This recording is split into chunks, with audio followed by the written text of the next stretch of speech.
Всем привет! Сегодня мы рассмотрим общую таблицу аффиксов казахского языка.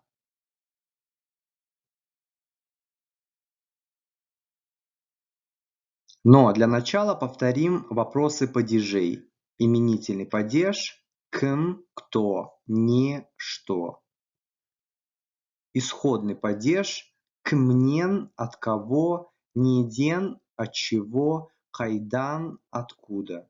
Местный падеж кімде, у кого, неде, у чего, қайда, где, қашан, когда.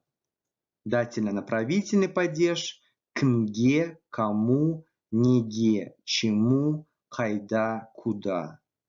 Родительный падеж кімнің, кого, ненің, чего в значении чей. Винительный падеж кімді, кого, нені, что. Притяжательные окончания, вторая форма. Кімдікі, кого, ненікі, чего в значении чей. Множественное число кімдер, кто, нелер, что. Отрицание, вопрос. Нурсултан ба әлде Астана ма? Нурсултан или Астана.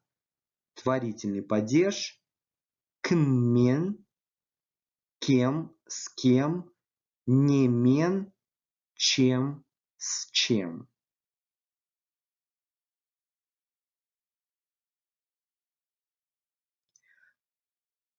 В следующих уроках мы будем изучать новые суффиксы и окончания. Назовем их общим словом аффиксы. И надо будет запомнить не только сами аффиксы, но и после каких букв они добавляются.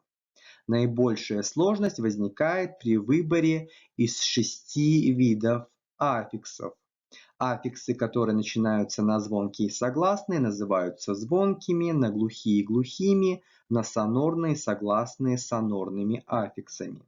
Звонкие буквы Ж, З всегда в колонке звонких окончаний.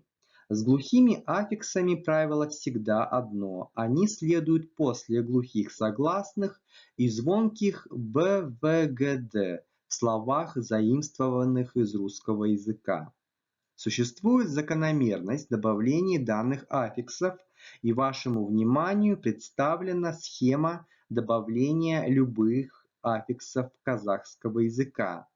Первая группа под названием БПМ объединяет аффиксы, у которых звонкие аффиксы начинаются на букву Б, глухие на П, сонорные на М. Из этой группы мы пока только прошли отрицание, вопросы и творительный падеж. По первым буквам этих окончаний относим слова к первой группе БПМ. Далее смотрим, есть ли во всех этих суффиксах согласное «н». Буква «н» или «н» на линии означает, что надо выбрать правило по данной линии, если в аффиксах присутствуют эти буквы. Если нет в аффиксах букв «н» или «н», то в правилах присоединения аффиксов сонорные «м», «н», «н» находятся в первой строчке таблицы, то есть после этих сонорных следуют звонкие аффиксы. А если в аффиксах присутствуют «н» или «н», то сонорные буквы «м», «н», «н» в третьей строке, то есть после них следуют сонорные аффиксы. Приведем примеры. Нурсултан ба, Астана ма, Нурсултан, Астана, Астана мен, Нурсултан мен.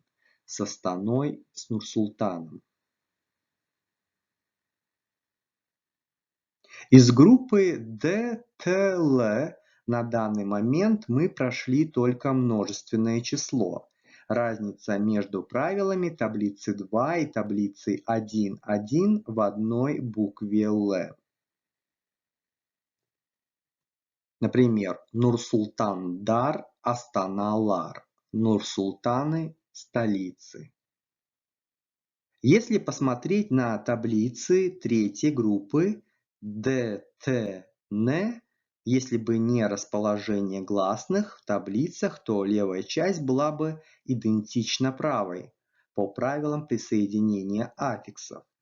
Гласные АЕ или означает, что вы выбираете правила в зависимости от того, какие гласные буквы присутствуют в аффиксах. Например, не-де, не-ден, не-н, не-нен, кнде, кнмен, кнде, кннен. Внимательный зритель, возможно, спросит, а где аффиксы, которые начинаются на букву «г» дательно-направительного падежа? Правило присоединения аффиксов аналогичны таблице 3.1. Га, ге, ка, ке. На «не» в виде исключения употребляются только с окончаниями притяжательной формы третьего лица.